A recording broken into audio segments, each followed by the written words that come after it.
अब हमें इस वक्त ज्वाइन किया है स्पोर्ट्स एनालिस्ट इरफान ज़हीर साहब ने। अस्सलाम वालेकुम, गुड मॉर्निंग इरफान साहब, कैसे हैं आप? अल्हम्दुलिल्लाह जी, ठीक ठाक। इरफान साहब, सबसे पहले तो आपका हम कमेंट लेना चाहेंगे कि 17 साल बाद इंग्लैंड की टीम जो है वो टेस्ट सीरीज़ के लिए पाकिस्तान आई है। आप क्या समझते हैं कि पाकिस्तान के लिए कितनी बड़ी अपॉर्चुनिटी है?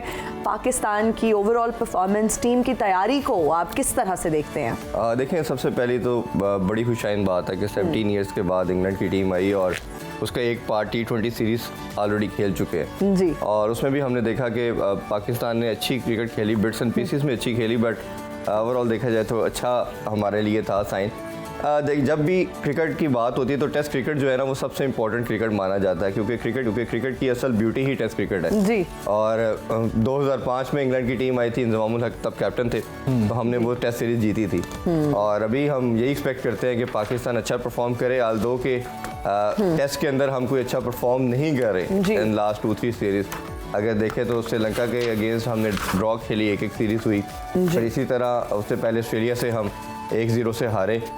तो ये मेरा ख्याल है कि एक आपके पास गोल्डन अपॉर्चुनिटी है कि आप इन कंडीशन को, होम कंडीशन को यूटिलाइज करें, क्योंकि राइट आफ्टर आपके इसके बाद न्यूजीलैंड आ रही है और फिर न्यूजीलैंड के साथ भी आपकी सीरीज़ है, तो ये प्रिपरेशन और सारी एक सीक्वेंस को मेंटेन रखने के लिहाज से आपके पास बड़ी अच्छी अपॉर्चुनिटी है और ये टेस्ट चैंपियनशिप के भी पॉइंट्स है इसके अंदर। तो अगर आप इसको जीतते हैं, ये अगली सीरीज़ जीतते हैं, तो आपके पास शायद एक थोड़ी सी पॉसिबिलिटी है कि आप टेस्ट चैंपियनशिप के फाइनल तक भी पहुंच सकते हैं। तो ये मेरा ख्याल है उस लिहाज से एक बड़ा इंपॉर्टेंट है हमारे लिए सीरीज। टेस्ट सीरीज में टेस्ट टीम जो पाकिस्तान की बनी उसमें क्या चेंजिंग्स देख रहे हैं आप? जैसे हमने उस दिन जब स्क्वाड अनाउंस हुआ था डिस्कशन की थी, 3-4 प्लेयर को ऐड किया गया है, मोहम्मद आमिर को किया गया है जो स्पिनर है, फिर इसी तरह सरफराज की वापसी हुई है, आखिर जो फवाद आलम है उनको ड्रॉप कर दिया गया है। मेरा मानना ये था कि फवाद आलम को इंडक्ट किया गया था हारिस सुहेल की जगह पे, तो हारिस सुहेल को होना चाहिए था। तो ये 4 चेंजिंग हमें देखा गया। फिर इसी तरह यासिर शाह नहीं है, वो एक भी आपके लिए मेरा ख्याल है थोड़ा सेटबैक हो सकते हैं कि आप परमानेंट मेंबर थे। तो ओवरऑल देखा जाए तो टीम हमारी फिर भी बैलेंस है, बेहतर है,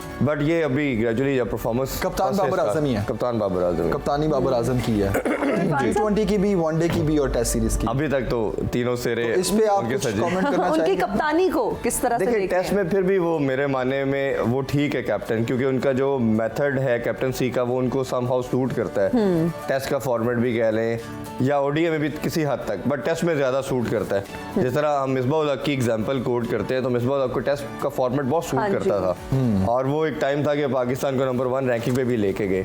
बट ओडीआई और T20 के अंदर हमने देखा कि मिसबाह उल हक हमेशा स्ट्रगल करते थे परफॉर्मेंस के लिहाज से भी और एज ए कैप्टन भी। तो बाबर आजम भी उन्हीं की कोचिंग के अंदर कैप्टन बने और उनके अंदर भी रिफ्लेक्ट होती है उनकी कैप्टनसी कहीं ना कहीं। तो देखें, अभी मार्जिन तो ये 2-2.5 साल से हम दे रहे हैं कि वो लर्निंग कैप्टन है और ग्रेजुअली सीख जाएंगे। अब वो देखते हैं किस तरह सीखते हैं। तो बॉयज़ को जो है वो ये कोई पैगाम देना चाहेंगे? आपके टेस्ट सीरीज आ गई है, जितना खेलना है खेल लें, जितनी डॉट बॉल्स करनी है कर लें, जितनी बीट करनी है कर लें, ठीक है? तो प्लीज़ खुदा का वास्ता T20 शॉर्ट फॉर्मेट में जो है ना, ये बड़ी आपने मज़े की बात की। हम टेस्ट को खेलते हैं वनडे के अंदाज से, वनडे को खेलते हैं हम T20 के अंदाज से, T20 को खेलते हैं वनडे के अंदाज से। तो हमारा टीम का जो कॉम्बिनेशन है, आप कहेंगे हम T20 खेलते हैं टेस्ट के अंदाज, नहीं उतना भी ना दूर लेकिन उसमें आप देखें ना, उसी तरह हम पावर प्ले को थोड़ा आराम से खेलते हैं, फिर एंड में मारना शुरू करते हैं, तो वो ओडीआई का सारा सीक्वेंस है। तो हम हर मेथड को, हर फॉर्मेट को डिफरेंट मेथड से खेलते हैं। बिल्कुल। अच्छा इरफान साहब, थोड़ी सी फुटबॉल की बात करते हैं। फुटबॉल में भी बहुत ज़्यादा अपसेट्स हो रहे हैं और कल बेल्जियम, और अगर मोरक्को के मैच की बात करें तो बेल्जियम नंबर 2 रैंक की टीम है, लेकिन उनको मोरक्को के हाथों शिकस्त का सामना करना पड़ा। बताइएगा इस सारी सिचुएशन को किस तरह से आप देखते हैं? देखिए, कल भी जिस तरह हमने देखा 4 मैचेस हुए और उसमें अगर पहला जो था जापान और कोस्टारिका का था, कोस्टारिका ने जापान को हराया, जापान ने पिछला मैच जर्मनी को हराया हुआ था, तो बड़ी अच्छी साइड लग रही थी। फिर इसी तरह बेल्जियम के जो आपने कहा बिल्कुल ऐसे ही कहा जा सकता है, क्योंकि बेल्जियम नंबर 2 रैंक की टीम थी और मोरक्को 16 की थी। तो लग रहा था कि कहीं बेल्जियम इसको इजीली सेलिंग उनके लिए होगी, बट वो बड़ा ज़बरदस्त खेले और उन्होंने पूरा एक शेल के अंदर उनको बाउंड कर दिया और उनको किसी तरह भी अटैक नहीं करने दिया और आराम से वो मैच जीत गए। अब ये ग्रुप भी बड़ा वाइड ओपन हो गया है, हर टीम जो है उसके पास पॉसिबिलिटी है और लास्ट स्टेज के ऊपर, लास्ट गेम के अंदर जाके डू एंड डाई वाली सिचुएशन में आएंगे। इसी तरह फिर क्रोएशिया और कनाडा का मैच था। क्रोएशिया हम जानते हैं कि काफ़ी अच्छी सीजन टीम है, बट कनाडा भी पिछला मैच बहुत अच्छा खेली थी, बट हमने देखा कि वो भी 4-1 से हार गई। इसी तरह स्पेन और जर्मनी का बहुत इंपॉर्टेंट मैच था। जर्मनी लास्ट गेम अपनी जापान से हारा था और स्पेन ने 7-0 से कोस्टारिका को हराया था। तो लगता यही था कि ये जो है स्पेन इजीली जीतेगा और जर्मनी के लिए भी ये एक लास्ट अपॉर्चुनिटी थी।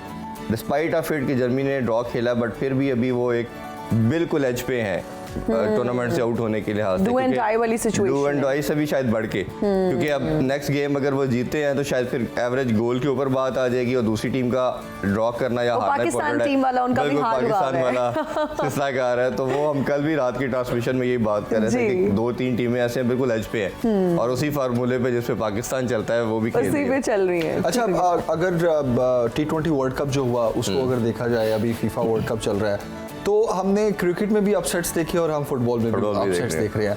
तो मैं जानना ये चाहता हूँ आपसे ऑन अ लाइटर नोट कि ये जो अपसेट्स हैं ये परफॉर्मेंस से कोई लेना देना है या इससे बिजनेस बहुत अच्छा होता है?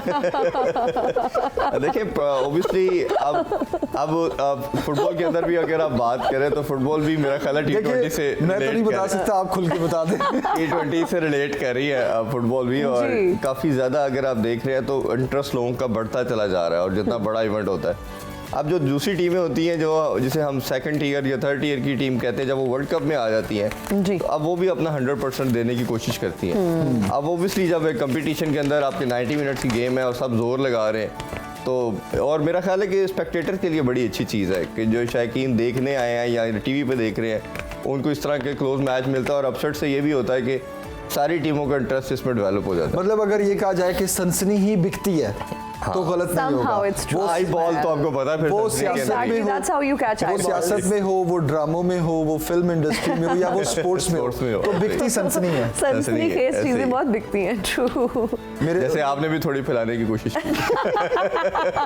Absolutely correct. मैंने कोशिश तो मेरी ये थी कि इसको क्लैरिफाई किया जाए, मुझे इन्फॉर्मेशन मिले ना। बिल्कुल। तो मैं आपका फायदा उठाते हुए थोड़ा चाह रहा था कि मुझे थोड़ी इन्फॉर्मेशन मिले। मैं आपको देता रहूंगा आस्ते लेकिन ऑन एयर नहीं। नहीं ऑफ एयर ये बात आप लोग। आज के मैचेस कौन कौन से होंगे? आज एक मैच तो 12 बजे हो चुका है, स्पेन और जर्मनी का, जैसे हमने कहा कि वो 1-1 से ड्रॉ रहा। दूसरा है 3 बजे कैमरून और सर्बिया का। सर्बिया अच्छी फुटबॉल खेल रही है, 22वीं रैंक की है। कैमरून को हमने देखा कि वो बिट्स एंड पीसेस में अच्छा खेलती है और जितनी भी अफ्रीकन साइड है उनमें से वन ऑफ द बेस्ट माना जाता है। अच्छा तगड़ा मुकाबला देख रहे हैं। फिर 6 बजे होगा साउथ कोरिया और घाना का। घाना जो है वो 61 रैंक टीम है और साउथ कोरिया 26 है, बट साउथ कोरिया जो है वो उनका पेस बड़ा अच्छा है। वो जिस तरह पहले मिनट से गेम को स्टार्ट करते हैं उसी तरह वो 50 मिनट तक 90th मिनट तक भी कंटिन्यू करते हैं, तो ये बड़ी अच्छी चीज़ है। बट अगेन ये मैच भी एक्सपेक्ट किया जा रहा है कि बड़ा क्लोज मैच होगा और इसी तरह जो सबसे बड़ा मैच देखना चाहिए, कहना चाहिए, क्योंकि ब्राज़ील का किसी भी ऑपोजिशन के अगेंस्ट मैच होता है तो लेकिन सबसे ज़्यादा व्यूवरशिप ब्राज़ील लेता है और उन नंबर 1 रैंक की टीम भी है, उनका स्विट्ज़रलैंड के साथ है। ब्राज़ील पहले रैंक की टीम है, वो 15 रैंक की है, लेकिन ये यूरोपियन जो साइड है ये ईजी कभी भी आपको मैच नहीं देती। ये हर मैच के अंदर आपको बड़ा टफ टाइम देती है और मुझे लगता है कि अगर ये ब्राज़ील अपने नाम करता भी है तो गोल डिफरेंस का जो मार्जिन होगा वो 1-2 से ज़्यादा नहीं होगा। बट स्विट्जरलैंड के लिए भी हंट में रहना बहुत नेसेसिटी है कि उनकी कोशिश होगी कि अगर लेट्स सपोज वो जीत नहीं पाते तो किसी तरह इसको ड्रॉ करें ताकि उनका जो अगले राउंड में क्वालिफाई करने के लिहाज से चांसेस इंटैक्ट रहे। तो ये मेरा ख्याल है एक बड़ा ग्रुप जो ये भी वाइड ओपन है और बड़ा ज़बरदस्त मुकाबला रहेगा। सही, ठीक हो गया। तो पाकिस्तान की टीम को कब देख रहे हैं आप फुटबॉल के मैचेस में? सबसे पहले टीम बन तो जाए। बॉडी तो है जिसपे कब्जा होता रहता है, फिर कब्जा छुड़वा देते हैं। मैंने शायद पहले शो में भी हमने बात की थी कि अनफॉर्चुनेटली 5-6 साल पहले जब मिनिस्टर थे फैसल साले, तो उस टाइम में थोड़ी सी इस पर वर्किंग हो रही थी। आपने बाहर से कोच को भी बुलाया, ब्राज़ीलियन कोच थे, बट उसके बाद ना बॉडी रही, फिर अपने कॉन्फ्लिक्ट्स और इस तरह के मामलात के अंदर ना हमारी टीम रही। पहले रैंकिंग में भी कुछ लास्ट नंबर पे थी, अब तो वो क्योंकि टीम नहीं है तो वो रैंकिंग में भी आउट हो गए। लास्ट से हम टॉप पे थे। लास्ट से हम टॉप पे थे, नीचे से टॉप पे थे। इंटरेस्टिंगली ये चीज़ है कि हमारे नीचे से टॉप पे थे। जो स्ट्रीट बॉयज हैं वो दूसरी दफ़ा इवेंट में पार्टिसिपेट किया और तीसरी पोजीशन लेके आए। तो मैं अक्सर यही बात करता हूँ, तो उन्हीं स्ट्रीट बॉयज को ही आप ट्रेन अप कर दे थोड़ा। उन्हीं को उनके अंदर पोटेंशियल है तो वो पूरी दुनिया में जाके आपको पोजीशन लेके देते हैं। और जिस तरह माना जाता है लियारी के अंदर, कराची लियारी के अंदर एक पूरा पूरे का पूरा उनका एरिया खेलता जी। है, तो आप उन्हीं बच्चों को पिक करें। मेरा ख्याल है फुटबॉल की अब जो इंटरेस्ट अब मैं इस जनरेशन में देख रहा हूँ वो बहुत ज़्यादा है और वो बड़ा एक इसको सीरियस ले रहे हैं। मेरा तो ख्याल है शायद ये जो नई पौध आ रही है ये क्रिकेट से ज़्यादा फुटबॉल में इंटरेस्ट ले रही है। स्कूल्स के अंदर भी आप देखेंगे ये क्लब्स मैंने देखने शुरू कर दिए हैं आप काफ़ी, खास तौर पे लाहौर के अंदर, इस्लामाबाद, पिंडी के अंदर आप देखें, कराची के अंदर भी, तो ये क्लब्स काफ़ी ज़्यादा बन चुके अच्छा हैं। इरफान सही साहब, बड़ी अच्छी आपने बात की कि हमारे पास पोटेंशियल है, हमारे पास टैलेंट की कमी नहीं है, हम ऐसे बच्चों को ले आ रही है और इस तरह के जगह से पिक कर सकते हैं जिनमें हमें नज़र आता है पोटेंशियल। लेकिन क्या आपको नहीं लगता कि पढ़ाई का होना भी बहुत ज़रूरी है? एजुकेशन इज़ इक्वली इम्पॉर्टेंट, क्योंकि आप इतने बड़े इवेंट में अगर पाकिस्तान को रिप्रेजेंट करने जा रहे हैं, आपका कोड, आपका कंडक्ट, आपका बिहेवियर, आपको बात करनी आनी चाहिए। जो कम्युनिकेशन गैप है और जिस वजह से हम लोगों को बहुत ज्यादा अक्सर क्रिटिसाइज भी किया जाता है। क्रिकेट टीम की तरफ तो नहीं है। Well no comments. सोसाइटी का अगर आप फंडामेंटल की बात करेंगे ना जी, तो education on top of it, ये सबसे बेसिक फंडामेंटल है आपका हर सिटीजन का, रिगार्डलेस कि आप स्पोर्ट्समैन हो या नहीं हो। बिल्कुल। तो एजुकेशन तो सबसे पहले आनी है। अनफॉर्चुनेटली हमारी कोई भी गवर्नमेंट ले लें आप, पिछली जितनी भी प्रीवियस गवर्नमेंट ले लें, किसी की भी प्रायोरिटी स्पोर्ट्स नहीं रही। शायद मैंने मेरा ख्याल है आप लोगों से एक इंसिडेंट शेयर किया था कि पाकिस्तान ने ओलंपिक्स में क्वालिफाई करना था। हाँ जी। और प्रो लीग खेलनी थी जिसके लिए अप्रोक्सीमेटली 8 करोड़ चाहिए था। एग्जैक्टली। और पाकिस्तान सबसे ज़्यादा इस टाइम दुनिया में वर्ल्ड चैंपियन है हॉकी के अंदर, 4 दफ़ा की चैंपियन है। तो पाकिस्तानी गवर्नमेंट ने उनको 8 करोड़ नहीं प्रोवाइड किया, जिसकी वजह से उल्टा हमें फ़ाइन हुआ। बिल्कुल। फ़ाइन भी हुआ, हमने क्वालिफाई भी नहीं किया, हमारी जगह फिर उस स्लॉट खाली होगी। भारत ने क्वालिफाई उसमें पार्टिसिपेट करने की वजह से क्वालिफिकेशन की और तीसरी पोजीशन ली।